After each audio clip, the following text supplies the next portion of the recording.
back to the Unfleshed podcast. Today we have Armand Rosamilia. Hopefully that's pronounced that correctly. Nope. Oh. Rosamilia. Okay. Well, every time I talk to Mark Tifo, he just calls you Armand or Rosie or something. So yeah. It's not an easy last name like Weeks, you know. Yeah.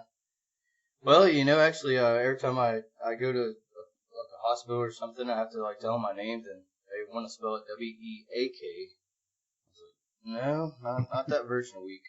But nice. Anyways, so it's really good to have you on the show. I know that you actually have two podcasts, I believe, correct? Yeah, two. Awesome. I haven't got a chance to listen to, I guess it's the solo one, but I've listened to a couple of the ones with you and Mark Tifo. Cool. It's pretty interesting. Actually, I really like the one where y'all brought y'all's wives into it. That was probably the most talked about, and I think it was probably the highest rated episode we've had so far. Yeah, well, can't get away with lying on whenever you got your wife next to you. No. I actually heard Mark get called out on a couple of things. Yeah. So you actually do this as a profession, and I've actually seen where you have a shitload of books out. You know about how many you have out now? I think on Amazon I have about 150 releases right now. I've been writing full time for the last 5 years, making a living out of it. And I think I have one big book. I'll actually be putting up a post somewhere so I can keep track. But I'll pretty much have one major release every month for the next 18 months, I think. And then on top of that, some short stories and then anthologies and little things. But the last 2 years, I've averaged about 45 releases a year. Holy shit, that's definitely doing a lot of writing. Yeah. Well, on that, what's your average words per day? Well, my goal is 2,000 words a day. And I usually hit it. Last year, even with all the conventions, getting married, the honeymoon, days I didn't want to write, whatever, I still averaged over 400,000 words a year in the last 2 years. And so that's my goal this year, is just to hit 400,000 words. And I've been very lucky because most everything I've written has been published either by another publisher or just self-published by myself. So that's cool. And I actually seen where you just had one released through the Devil Dog Press. Yeah, that was Chelsea Avenue, which is a horror novel, actually my first full-length horror novel that was ever released. It was released last year by another company, and once the contract was only a year, once it ended, they were more of a fantasy publisher. We gave it a shot, but it really didn't work. And then Devil Dog Press, Tracy Tufo actually, she swooped in and said, "This book isn't available anymore. Why?" And then we negotiated, and she put it out not too long ago. Awesome. Yeah, I seen. Actually, I shared it yesterday. That's the first time I had actually seen it come across my page. But it's got a cool cover to it. Oh yeah, definitely. It caught my attention. Actually, it was one that I told my wife yesterday I was going to go and buy. I can't promise it's going to be something I'm going to read right offhand because the stack of books that everyone has sent me is unbelievable. But yeah, I'll definitely put it in there to be read. Oh, cool. So here's a question I haven't really got to ask anybody, and I actually wanted to ask Mark when he was on the show, but I was kind of sick whenever he came on, so I wasn't really thinking about it. So since you write through a business standpoint, how do you kind of figure on what you're going to write about on the business side? Well, when I first started doing this, the first couple of years, I basically just wrote whatever I wanted to write and didn't worry about all the other stuff, and was very disorganized. And almost 3 years ago, when I started dating my now wife, she is a commercial property manager, and she is very business oriented, and she made Excel spreadsheets for me and got me a couple of dry erase boards and really started doing all the managing stuff. So now I know where my contracts are. I have timelines of when I need to complete things. I have timelines for my own stuff. For instance, I was just basically putting out a new Dying Days book whenever I wanted. And she said, why don't you coincide it with your blog tours? Wouldn't that make sense? And I said, well, duh, yeah. So I've really come up with a timeline of everything that's coming out. Instead of just, if I write 2 or 3 things, bang, bang, and then just release them within a couple of days of each other, kind of spreading them out now. And so it makes more sense, so I can make more sales and continue to write full time. Yeah. And do you actually have a Facebook author page, or you just run everything off of your group? No, I have on my personal page for Facebook, and I also have the author Armand Rosamilia page, which I put the bulk of the writing stuff, like every day when I do my little writing sprints, I'll put those on there for people to catch up. The personal page is more of just me goofing around and stuff like that. And then a fan actually created an Armand Rosamilia fan page, fan club or whatever she calls it. And, so it's cool. I get to meet people who are actually interested, and I'll post little contests and anything that's coming up before I post it anywhere else. I like to put it in there and, just tie everything in together. Yeah, that's pretty cool. I've got a bunch of groups that fans that actually started for me, and I can't even keep up with them. So most things that I post on my page, they just turn around and share on that page. So yeah. I'm not really sure how that works, but it's pretty cool nonetheless. So how did you I guess officially start your podcast? Well, the podcast is the Armcast Dead Sexy Horror Podcast is about 1.5 years old. And for about a year and a half before that, I actually was on an FM radio station down here in Florida. And a buddy of mine, Vern Shank, who was in a band called the Cherry Drops, basically he bought a radio station. He bought an AM radio station and eventually turned it into an FM station. And he needed DJs, and he knew, he plays a lot of surf music and stuff like that. I mean, the radio station is right on the pier in Flagler Beach, but he wanted metal, even if it was like 80s, glam metal or whatever. So he said, do you want to be on? And one thing led to another. Me and another author started doing interviews with other authors on it. And we did a Friday night block where the other guy would do an hour, and then I would do then we'd do like a couple hours of the two of us together, and then I would do the last 2 hours. I'd play metal music. And after about a year or so, it went FM. It was an 1.5 hour drive for me, and it just got to be too much coming home so late. Saturday morning, I'd get home at like 2 a.m, and then I'd lose some time on Saturday with my family or with writing. And I got the podcast equipment because people had been talking about it, and I said, let me see if I can do this. And I just jumped in, and I loved it, and I loved the freedom of being able to record whenever I want and upload it and everything else. And I started doing it. I started putting it up myself. And then I was at World Horror Convention in Atlanta, and Project iRadio, the guys were there interviewing everyone. And right after that, I talked to them, and they loved the podcast. In fact, they not only wanted the podcast, but they wanted me to do a second podcast for them, which I asked Mark Tufo to do. Me and Mark have been friends for a long time. And so me and Mark jumped in and we started doing the other one, and that one's really taken off after only about 3 months or so. And how often do you publish out your podcast? Every Wednesday is a new episode of Armand Tuf's Dead Time podcast with Mark, and then every Friday is a new episode of Armcast. Oh, cool. So what actually started you on writing? Dean Koontz at 12 years old. My mother still is a huge reader and a big horror fan. She was a Stephen King fan. And I started reading, for whatever reason, I started reading her Dean Koontz books. And eventually I just blew through all of them. And I started writing these horrible Dean Koontz ripoff stories when I was like 13 and 14. And that was always the thing that I've always wanted to do since I was a kid. It just took me a long time to get there. And what's your favorite Dean Koontz book?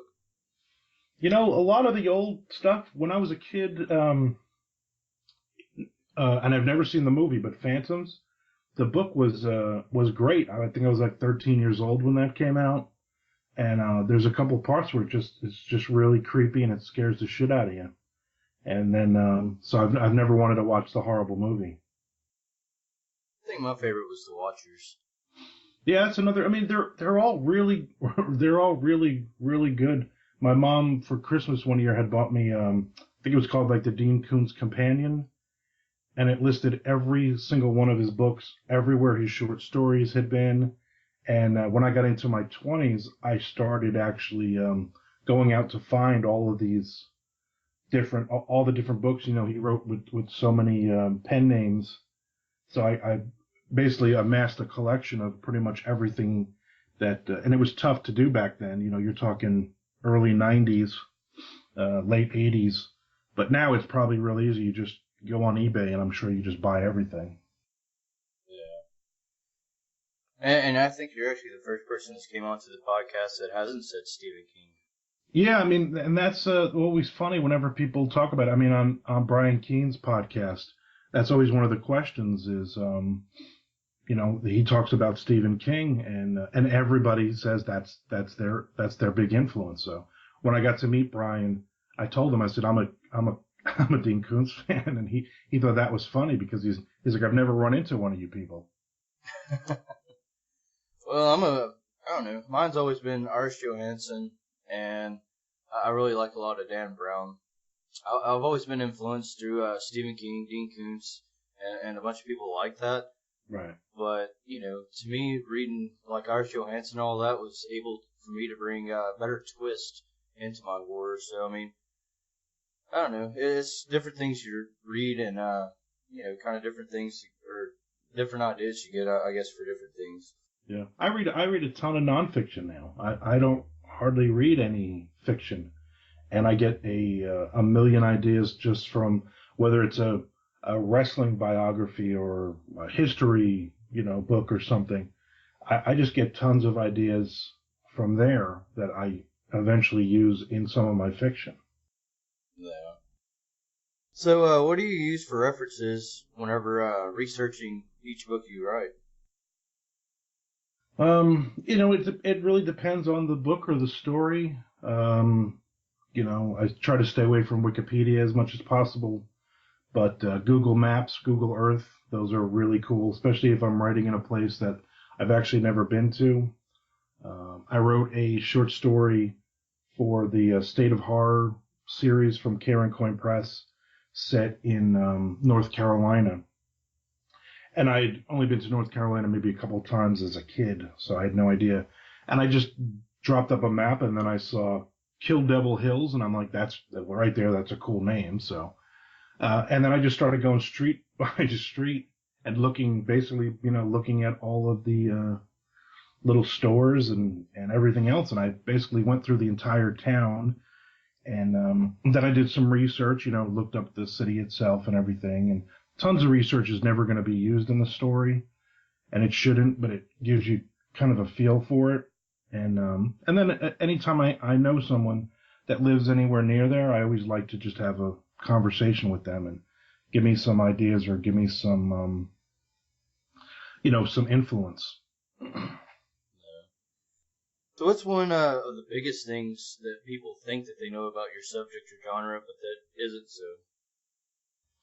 Well, I think people just assume when they first see my stuff, because my dying days, you know, the zombie stuff is what is I mean, that's what's paying the bills for me.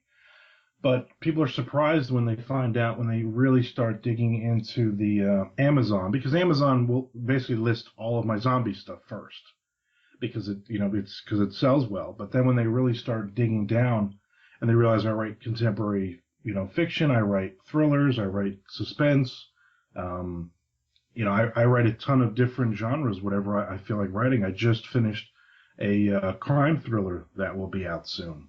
So, you know, different things. The zombie stuff has let me be able to write pretty much whatever I want on a lot of this stuff too. Plus, I do movie adaptations for a Hollywood company.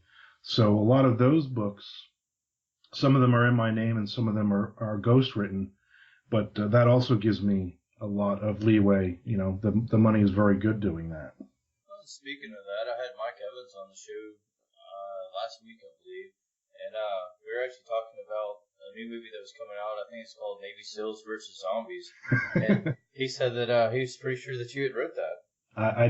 I wrote the book adaptation. I had nothing to do with the movie, and I don't know how much I'm allowed to say, but let's just say that the guys I work with were not happy with the final result of the movie itself. So they put out my book version, which is only about 20,000 words or so. Basically, it's just a novella of the story based on the screenplay, which was butchered when they did the movie, and they just called it the Louisiana Incident, I think is what it's up on Amazon as. But at some point, I will be able to. They want me to basically write it as a novel with. Once they go through court and fight over the movie, basically. So it's always a lot of politics and jumbled stuff with that. That's why I always get my money up front, and I'm not involved in. People send me once they figure out that I think I'm actually listed as the editor on the book version for legal rights, but I wrote the book. Yeah, oh, that's neat. I had a short story that was turned into film, and then right now I have a children thriller series that's being turned into a cartoon, and I just thought that was cool as shit. But yeah, that's pretty cool. But the way I go about things is basically I'll find people that can produce all of it, and then I'll turn around and buy the video rights, and that way I have complete control of what's going on. But however, whenever it gets into like you're talking about, like Hollywood, I couldn't even afford to look at the video rights.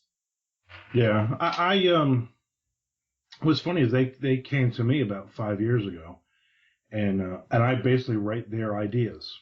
So nothing that I've put out through them is based on anything that I write. They don't even want my stuff. They have their own stuff, and a lot of it is very Hollywood. And I've written stuff that they still have to film. I wrote a book called Zombie Football, Football Espionage. Miami Spy Games was the first big one I wrote for them. So there's a lot of different, and there's a lot of stories that novels that I wrote for them that they paid me quite well for that have never been released because they're trying to find someone to, to back it, to put it out as a movie. So. Oh yeah. So I mean, how'd you run across that? You said they hit you up. I mean, were you on like years ago? I had about 5 years ago. I had worked with or I was friends with Vincent Hobbs, and he worked with Hobbs and Publishing, which used to be his company, but he sold it. And those guys were basically this movie company come to them and said, we need like 5 or 6 authors who can write really well and can write really fast because we want to do a whole series of books and everything. And Vincent had read my stuff and knew that I was a fast writer, and my first drafts were pretty clean. So he basically came to me, and they offered me perfectly. They offered me a really, really good contract for Miami Spy Games when I had just gone into writing full time, and I got into writing full time because I had been laid off from my job. So basically, that first check paid 6 months worth of bills for me, and I never looked back from there. It really launched it, and it was fun. It was fun, and it was also hard because they had so many rules because you're writing it as a movie as opposed to you're writing it as a novel. So there's a lot of challenges with it. Oh yeah, I mean that's kind of like James Patterson getting people to ghostwrite a lot of his books. Yeah. The contracts that they have to sign for all that, they get paid well, but their names don't get mentioned or anything, and if they mention it, then they turn around and get sued. So I definitely would think that that would kind of be, I guess, in the same way of things or same swing of things. Yeah, I've ghostwritten a few things for them that I'm not allowed to talk about. I ghostwrote a military romance from a female supposedly a female author, and it's probably my best ranked book of anything I've ever written on Amazon. It just sells like crazy, and the reviews are how great it is, and I just laughed because I said, well, I guess I got my money out of it, you know. So what do you think most characterizes your writing? I think for me, the first thing is always the characters themselves. I think that's important. I try not to. I've read some authors that you can tell it's their book. It's the same basic stuff. For instance, as much as I love Dean Koontz, I haven't really read too much of his stuff except for the Odd Thomas books. And his new book is coming out, and I actually got an advance copy of it. And it starts off where there's a golden retriever in the beginning, and I'm like, no, don't do the dog thing for yet another book. It drives me nuts, you know. And so I try to vary it. I try to vary, like my Dying Days is very over the top, extreme. You know, the zombies don't want to just bite you; they want to sexually violate you in the beginning, and there's a lot of profanity and there's a lot of over the top violence and some sex and stuff. But now I just wrote this crime thriller, and there's actually no profanity, no sex, not a ton of violence. It's very mainstream, and I try to vary. Again, I love the challenge of not having the same characters in every book. So, but it always starts with the character. I mean, you can.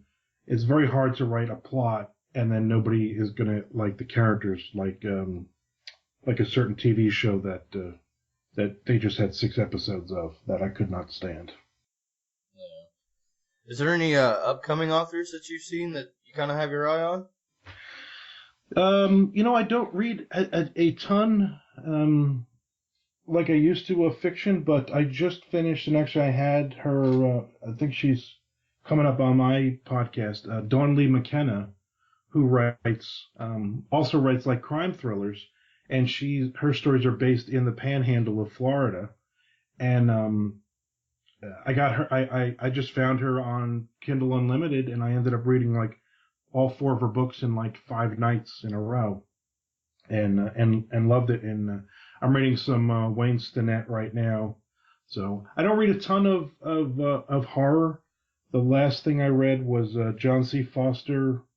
I think it's called Dead Men. It was put out by Perpetual Motion, and really good, over the top, kind of crazy, not bizarro, but really damn close. Some of the really intense, violent book. I loved it.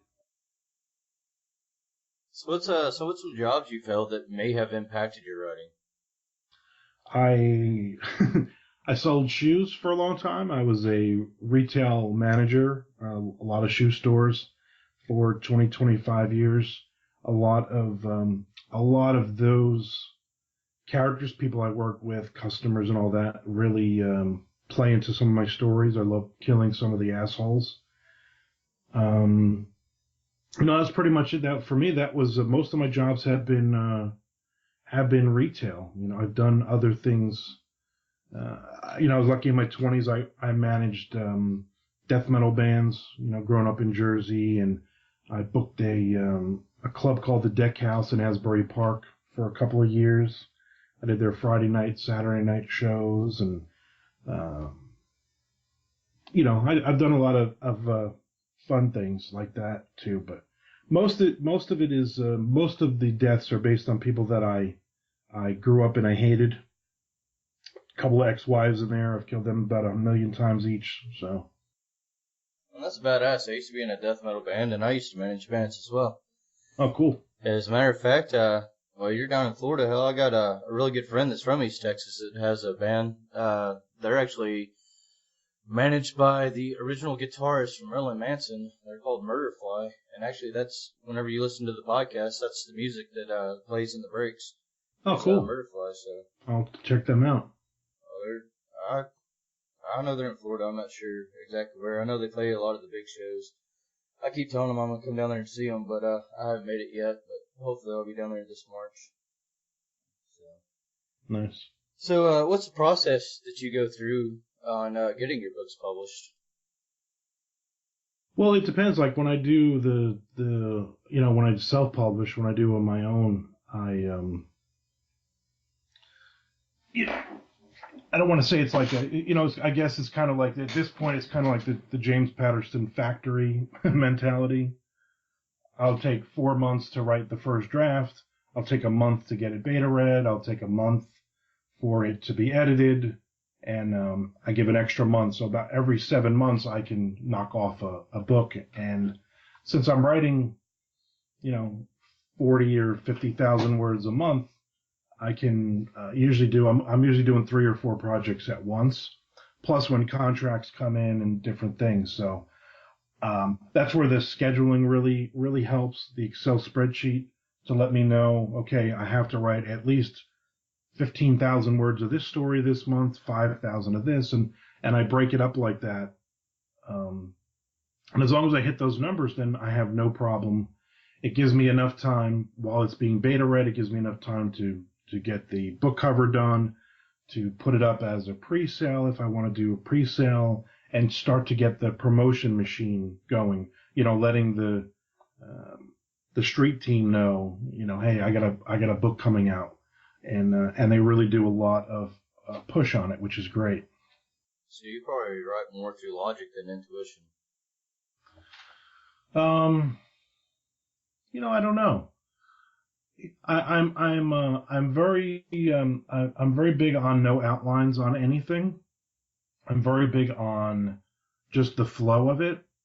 But I always joke around with Mark Tufo. He's very just boom. He'll sit down and he'll write like 18,000 words, and that's like that might be his first chapter in his mind because he's just flowing. He's just writing whatever comes to mind, and then he worries about it later. Whereas I'm writing a structure. Like I said, I write a clean first draft. So I'm already breaking that story up in my head and doing 1,500 word, 2,000 word chapters, whatever it comes down to.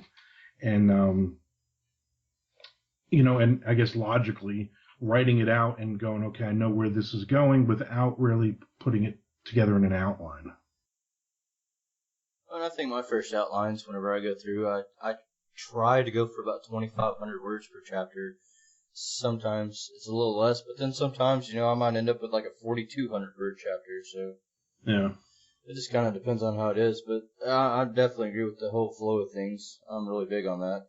But speaking of Mark Tufo, I got his favorite question. God. What is something that you absolutely love about your fans, and what's something that you absolutely hate about your fans?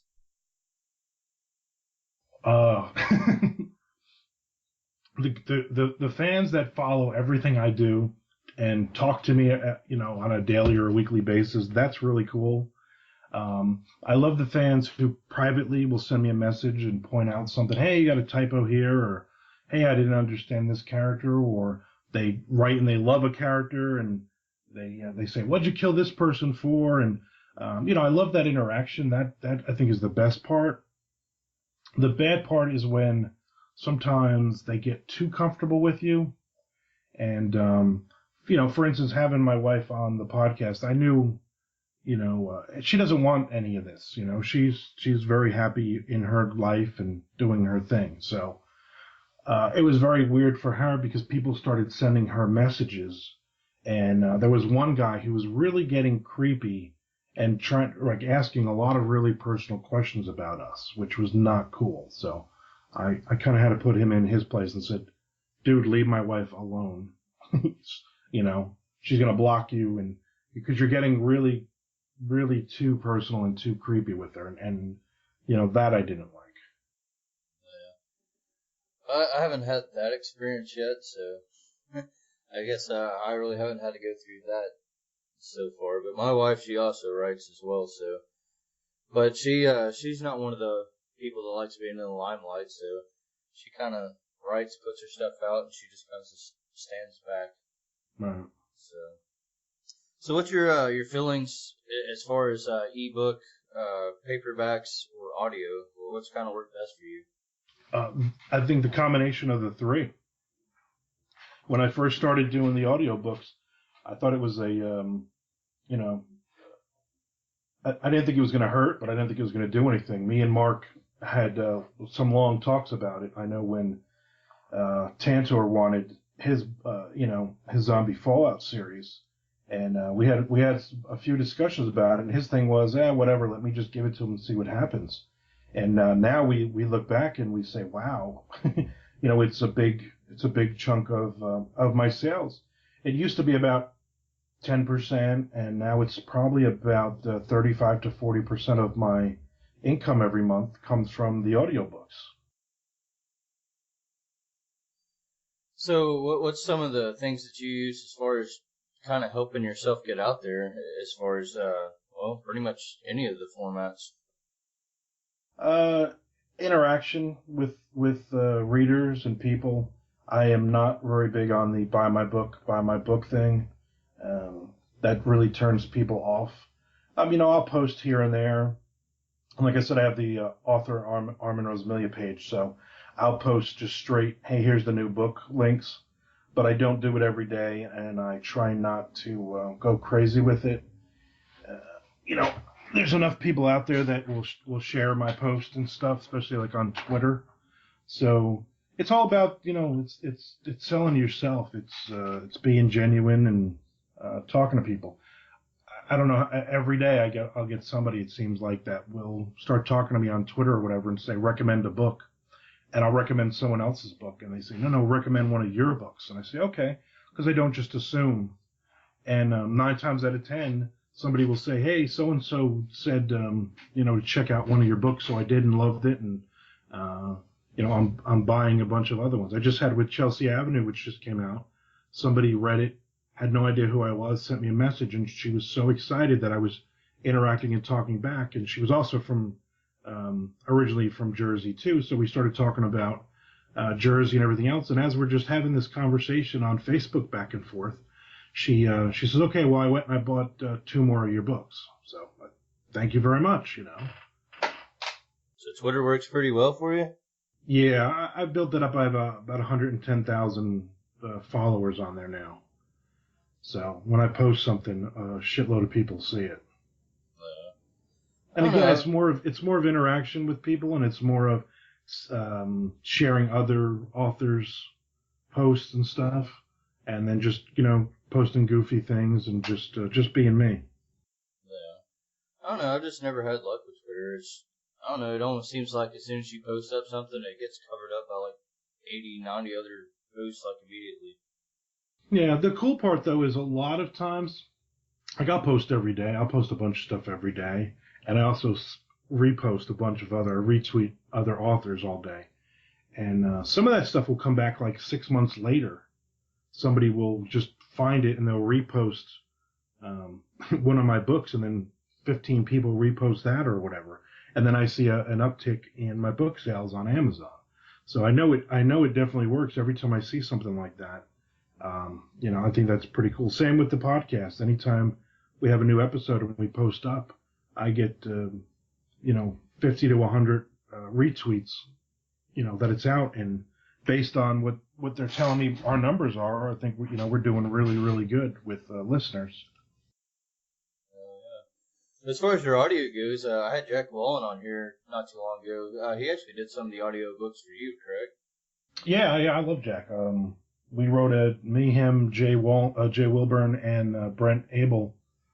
We wrote a trilogy together called the Hellmouth Trilogy, and it's like horror, humor, four idiots basically writing a horror story together and making fun of each other.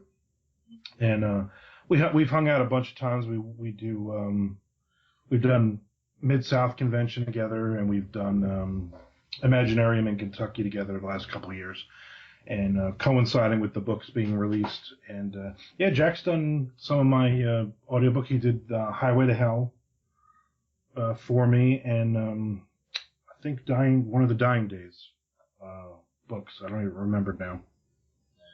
But he'll do more. He'll definitely do more for me, and I'll definitely work with him in the future again, because he's just a cool guy.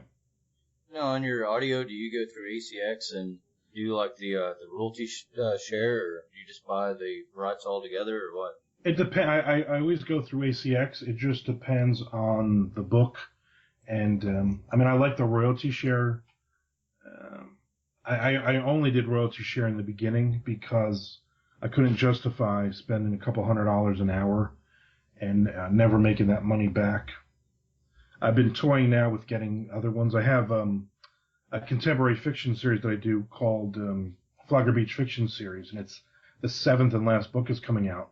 And the narrator, Jack DeGolia, has done all of them. Well, he's a pretty big name for narrators out of California. He's done a ton of great books. I mean, he does this for a living. And we're still doing a royalty. We were doing a royalty split in the beginning, and then it got to the point where we had to kind of renegotiate. But he was the only guy I wanted to do these books, you know. Yeah.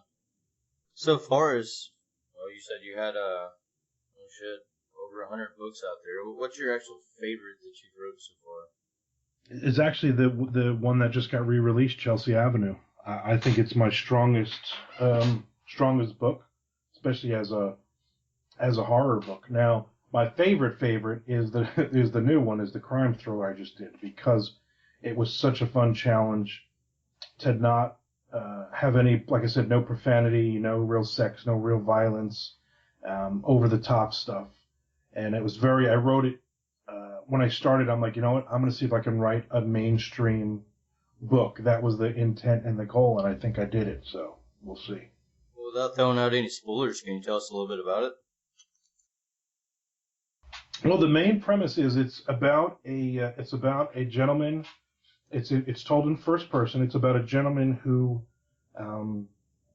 kills children for a living. He gets paid by rock stars and rich people, and say you're in a band and you knock up a stripper and you want that baby gone before your wife finds out. This is the guy you pay to kidnap the kid and get rid of it so it's never found. Well, pretty crazy. Yeah, I mean, there's a lot more to it, but I don't want to throw out any spoilers. But that was pretty much the premise behind it. Yeah. So what's one question that nobody's ever asked you, but if somebody asked you, would answer better about you? I don't know. I've been very lucky. I do a ton of interviews, and I've been able to interview a ton of people over the years, and I'm not sure there's anything that people don't know about me at this point. If you've followed along and written interviews or these podcasts or anything else, I'm not really sure. I think people are surprised when they ask. You know, I get a lot because I write horror, so I'm sure you do too. You know, what's your favorite horror movie? And people are amazed when I admit that I don't watch. I really don't watch too many horror movies. I'm not a huge fan anymore, like I was when I was a kid, and I'm not really big on the slasher and the human centipede and all that crap. Saw movies. I'm just not a fan of it. I would rather watch a Jennifer Aniston romantic comedy, which makes my wife laugh. But you know, to me that's a couple nights ago, Dawn of the Dead, the remake, was on, and I love that movie. It's my favorite zombie movie. And my wife had never seen it, and we actually sat and watched it. And she watches The Walking Dead. And she's like, well, that wasn't that bad. And I said, no, it's a great movie. I think it's a great movie. But that's pretty much, then after that, I think we watched some Angelina Jolie movie, you know. And I like the old school horror. I'm not so much in love with the new things that they come out with. It seems like they go for gore factor more than shock factor or scare factor these days, and it just, to me, it takes away from the movie. Oh, definitely. And I think the newest movie I watched, as far as last, was I think it was called It Follows, and that had to have been the shittiest movie ever. Like, it had potential, but I haven't seen one yet that didn't have potential. But it's like whenever it ends, it just ends, and like, you know, it almost opens up from the ending of it, so you're expecting it to lead to that, and it never does. So it's just like, well, alrighty then. My son is 19, and he watches every horror movie, and I always say to them, if you find one that's more old school, without the gore and all that stuff, then let me know. We watched Zombievers together, which was just stupid and funny. But I would rather watch that movie than watch the Human Centipedes and all those other ones, Hostel and. Yeah, and Hostel, I mean, the first one to me wasn't horrible, but then they came out with part two, and it was like the same damn movie. They just went from guys to chicks. Yeah. And so, I mean, yeah. So, you were talking about anthologies and all that, and I've been seeing a lot of one that you're actually working on with Mark Tufo, Jack Wallen, Mike Evans, I believe, I think it was Eric Shellen. Shellman's in there, yeah. Yeah, a bunch of people. I think there's 11 of y'all total. Yep, 11 authors. So, anything you can tell us about that? Well, it's we call it Middletown book, Middletown Apocalypse book. It was Jack Wallen came up with the idea, and he said, if we did like a themed book, basically it would be, here's the town, here's the timeline, here's the one character that needs to be in every story, and here's where a place that it needs to end up, or at least you need to use in the book, kind of thing. And he invited 10 other authors, and we all jumped on it. And what's awesome about it is it's 11 completely different stories, and we all went in completely different directions. So it's a zombie book, but everyone's zombie is different. Everyone's main character is different. Even the character that we all had to use, some of them used it as their main character. Some of them used it as just a background character. So it was very interesting. And I know Jack was blown away by how different all this is. So it comes out on Halloween, and real proud to be part of that, especially with some of the names that are involved in it. Joe McKinney's another big one. I've been really lucky to hung out with him in person, and I've been on 4 or 5 anthologies now with him. We just did one for Crystal Lake Publishing, Children of the Grave, which is also a shared world setting, and me and him have stories. I think there's five or six stories in that one too. So. Crystal Lake Publishing only do anthologies? Well, they do nonfiction stuff, and they do anthologies. I know at some point Joe would like to put out books by authors, and he might. You have to check the website. He might have something already in the works, like he's announced something, but I know he's expanding it slowly. Well, yeah, because I had looked at them, I don't know, 2 or 3 years ago, and I want to say they had just opened up their company at that time. Yeah. And I want to say it stated in there that they were only doing anthologies at the time. Yeah, they were doing anthologies, and then I know he started doing the nonfiction Horror 101, and then the Horror Movies 201, I think it's called, just came out, and I was lucky enough to have a piece in both of those. And I mean, their stuff is really good, and it's a quality company. So it's one of the few small press that I always go look at and enjoy working with. Yeah. Well, this Middletown, is that going to be put out as an anthology or a collaboration?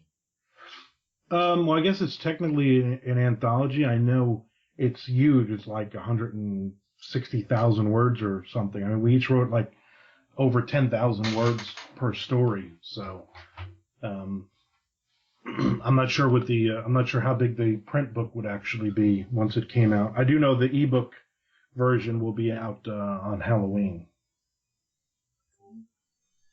Well, we're about out of time, but do you want to tell everybody where they can find you? Yeah, if you go to ArmandRosamilia.com, you can find updates there. I do a lot of guest posts from other authors. Armand Rosamilia on Facebook. You can find me on ProjectIRadio.com. Just look up on the shows on Armcast podcast and also Armand Toop's Dead Time podcast. Twitter at Armand Author. Send me an email, armandrosamilia@gmail.com. This November, I will be doing the Winter of Zombie tour again, and it'll be over 40 different zombie authors. So check that out. There's an event on Facebook for that, and I don't know. I'm pretty much everywhere else on social media. Oh yeah. Well, thanks for coming on the show, and it's definitely been a pleasure. Yeah, definitely. Thanks for inviting me, man. Appreciate it. No problem, and I will we'll holler at you later. Perfect. Have a good day. All right, you too.